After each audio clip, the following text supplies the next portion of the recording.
अगर मेरी सूजी हुई आंखें आपको बयां नहीं कर रही हैं आज के मैच की सूरत-ए-हाल, तो लगता है आपने वाकई में आज का मैच नहीं देखा है।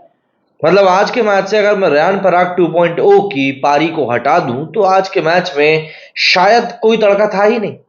और इसीलिए सोशल मीडिया पर हर कोई यही बोल रहा है कि यार आज का मैच कौन ही देखेगा। वैसे आपको बता दूं कि इतना भी बुरा आज का मैच हुआ नहीं है, और रयान पराग 2.0 देखने का जो मौका मिला है वो वाकई में काफी शानदार था।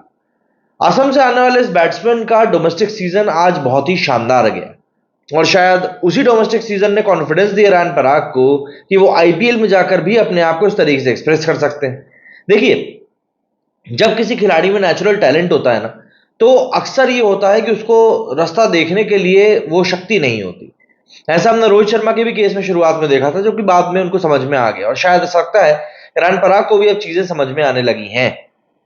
आज दो पड़ोसी राज्यों के बीच में मैच था भाई, दिल्ली और राजस्थान के बीच में मैच था। लेकिन सबसे बड़ी बात जो अभी तक हम लोगों ने इस आईपीएल में नोटिस करी है वो ये कि जब भी मैच होम टीम का होता है तो वो जरूर जीतती है, और यहां पर आज के मैच में भी होम टीम ने ही मैच जीता है। राजस्थान को एडवांटेज था होम टीम का, और उसको उसी का फायदा भी मिला। ऋषभ पंत जो कि अपनी वापसी के बाद में बैटिंग में स्ट्रगल कर रहे हैं, वो ऐसा लग रहा है कि अब जीत के लिए थोड़ा और तरसने वाले हैं। दरअसल इस मैच में भी भाई दिल्ली को जीत नसीब नहीं हुई है, और जितना अच्छा दिल्ली की टीम वुमेन प्रीमियर लीग में खेलती है, ऐसा लगता है कि आईपीएल में उतना अच्छा नहीं खेल रही है। ऋषभ पंत अभी भी जीत के लिए तरस रहे हैं, और शायद उनका इंतजार अभी और लंबा होने वाला है। लेकिन एक पल ऐसा आया था जब मुझे ऐसा लगता है कि पंत को फील हुआ होगा कि भाई वो ये मैच अब जीत सकता है। दरअसल एक बहुत ही कम स्कोर के ऊपर राजस्थान ने शुरुआत में ही अपने 3 विकेट गंवा दिए थे, और उस पॉइंट पर ऐसा लग रहा था कि भैया चलो, ऐसा लग रहा है कि अब शायद मैच जो है इनकी पकड़ में आ जाएगा। 36 रन के ऊपर 3 विकेट आउट हो चुके थे, जिसमें कि यशस्वी जायसवाल, जॉस बटलर और संजू सैमसन खुद भी आउट हो चुके थे। जब आपके शुरुआत के 7 ओवरों में सिर्फ 36 रन बने हो और आपके मेन 3 विकेट आउट हो चुके हो, तब आप उम्मीद ये करते हो कि यार कैसे भी करके 130-140 रन बन जाए, जिससे कि हम थोड़ी बहुत बॉलिंग तो कर पाए। लेकिन वहीं से पूरा का पूरा सिनेरियो चेंज हो गया। दरअसल एक पॉइंट था जब रयान पराग 26 बॉलों में 26 रन बनाकर खेल रहा था। अब आप सोचो कि उसने क्या तबाही मचाई होगी कि उसका जो एंड स्कोर था वो 45 बॉलों में 84 रन था। 84 मतलब 84, मतलब 26 बॉल में तो बंदे ने 26 रन बनाए, लेकिन उसके बाद की जो 19 बॉलें हुई, उन बाद की 19 बॉलों में इस बंदे ने तो 50-60 रन ही ठोक मारे।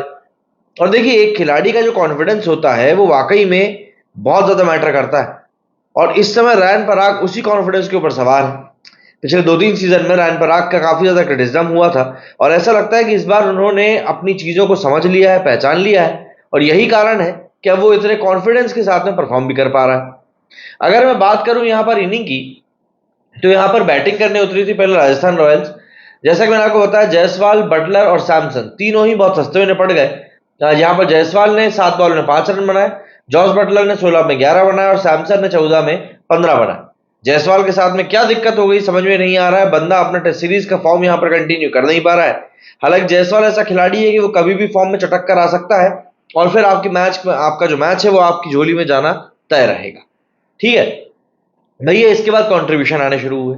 रयान पराग ने इसके बाद पारी खेली, 45 बॉलों में 84 रन बनाकर बंदा नॉट आउट गया। 7 चौके और 6 छक्के मारे, बेहतरीन स्ट्राइक रेट रहा 186 का। अश्विन ने भी एक ठीक ठाक पारी खेली, 19 बॉलों में 29 रन बनाए, इसमें 3 छक्के भी शामिल थे, और 150 से ज्यादा का स्ट्राइक रेट रहा। ध्रुव जुरेल ने भी यहाँ पर थोड़े बहुत हाथ हाथ खोले, 12 बॉलों में 20 रन बनाए, और हिटमैन ने यहाँ पर 7 बॉलों में 14 रन बनाए। लेकिन मेरे लिए जो यहाँ पर सबसे बड़ी जो हाईलाइट रही इस पूरी इनिंग की, वो रही नॉर्जे का आखिरी ओवर, जिसमें रयान पराग ने 25 रन ठोक डाले थे। मतलब ये मैच वाकई में रयान पराग की पारी के लिए ही याद किया जाएगा कि किस तरीके से उन्होंने 2024 के आईपीएल के स्टेज के ऊपर दस्तक दी थी। बॉलिंग की बात करें तो खलील अहमद ने 4 ओवर में 24 रन दिए, लेकिन मुकेश कुमार और नॉर्जे थोड़े महंगे साबित हुए। दोनों ने 4 ओवर में 48 और 4 ओवर में 48 रन दिए, एक एक विकेट भी लिया। अक्षर पटेल सबसे किफायती रहे, 4 ओवर में मात्र 21 रन दिए। कुलदीप यादव थोड़े महंगे जरूर साबित हुए, आज 4 ओवर में 41 रन दिए। अब यहां पर सबसे बड़ी बात आ जाती है कि ये दिल्ली यहां पर जो टारगेट सेट किया गया था 186 का, उसको कैसे चीज करती है। अब डेविड वार्नर और मिचेल मार्श जैसे खिलाड़ी जब ओपनिंग करने के लिए आते हैं तो एक बड़ा कॉन्फिडेंस आपको अपनी टीम के ऊपर रहता है। लेकिन यहां पर समस्या ये हो गई कि 3 ओवर में ही 30 रन बनाकर मिचेल मार्श जो थे वो चलते बन गए। हालांकि डेविड वार्नर ने पारी को संभाला, और 30 रन पे ही दूसरा विकेट गिर गया था रिकी बुई के रूप में। इसके बाद इन्होंने पार्टनरशिप करी कप्तान ऋषभ पंत के साथ में, एक बढ़िया पार्टनरशिप हुई और ये लोग स्कोर को लेकर गए 97 पर। लेकिन इसके बाद 97 के ऊपर डेविड वार्नर आउट हुए और 105 के ऊपर खुद ऋषभ पंत भी आउट हो गए। वहां से एक बार फिर लगने लगा था कि भैया अब ये टीम इतनी ज्यादा रिकवरी कर नहीं पाएगी, और वाकई में उसके बाद हो नहीं पाया। हालांकि त्रिस्तान स्टब्स ने 23 बॉलों में 44 रन मारकर थोड़ी सी उम्मीद जगाई थी कि हाँ चलो ठीक है यहां पर कुछ हो सकता है, बट मोटे तौर पर कुछ हो नहीं पाया। और इसके बाद ने अभिषेक पोरेल और अक्षर पटेल 15 बॉलों में 15 रन 13 बॉलों में बनाकर निकल ली। और इस तरीके से अगर ये मैच के हम रिजल्ट की बात करें तो भाई राजस्थान रॉयल्स ने ये मैच 12 रन से जीत लिया। और जो स्ट्रीक की बात चल रही है इस बार के आईपीएल में कि भैया जो होम टीम्स हैं वही मैच को जीत रही हैं, वो थोड़ा सा यहाँ पर चिंता बढ़ाने वाला काम हो गया दिल्ली के लिए। दिल्ली अभी तक इस पूरी सीरीज में, इस पूरे आईपीएल में अभी तक अपना एक भी मैच जीत नहीं पाई है, तो जाहिर सी बात है उनको तो थोड़ी बहुत दिक्कत हो ही रही होगी। टेबल की बात करें तो अभी टेबल टॉप पर चेन्नई सुपर किंग्स है, 2 मैचों में 2 मैच जीत लिए हैं। इन्हीं के साथ साथ राजस्थान रॉयल्स भी है जिन्होंने 2 मैच में 2 मैच जीते हैं। लेकिन नेट रन रेट के मामले में चेन्नई सुपर किंग्स काफी आगे है, मतलब जहां चेन्नई सुपर किंग्स का नेट रन रेट प्लस 1.979 है, तो ये राजस्थान रॉयल्स का 0.80 है, तो काफी कम नेट रन रेट है। इसके अलावा हैदराबाद भी तीसरे नंबर पर है, कोलकाता नाइट राइडर्स है। लेकिन अगर हम बॉटम की बात करें तो सबसे पहले लखनऊ है जो उसने एक मैच खेला और वो एक जीता नहीं है। हालांकि यहां पर दिल्ली कैपिटल्स और मुंबई इंडियंस 2 ऐसी टीम हो चुकी हैं जिनके नाम एक शर्मनाक रिकॉर्ड है शुरुआत के दोनों मैच हारने का। हालांकि मुंबई के कुछ बचे हुए मैचेस अब उसके होम ग्राउंड पर ही होने वाले हैं, तो हो सकता है हार्दिक पांड्या के फॉर्च्यून्स वहां पर बदल जाए। बट फिलहाल तो जिस तरह के फॉर्च्यून्स हार्दिक पांड्या के चल रहे हैं, ऐसा लगता है एक बड़े पूजा अनुष्ठान कराने की समय जरूरत पड़ने वाली मुंबई को।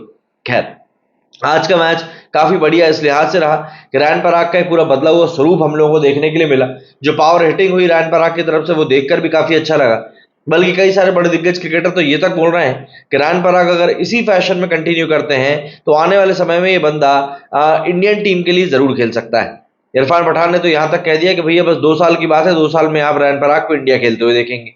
देखिए, आईपीएल में कई लोग चमक जाते हैं, लेकिन आईपीएल से उठकर इंडियन टीम तक पहुंचना जितना आसान लगता है, एक खिलाड़ी के तौर पर अगर आप देखेंगे तो आपको पता चलेगा ये उतना ही ज्यादा मुश्किल होता है।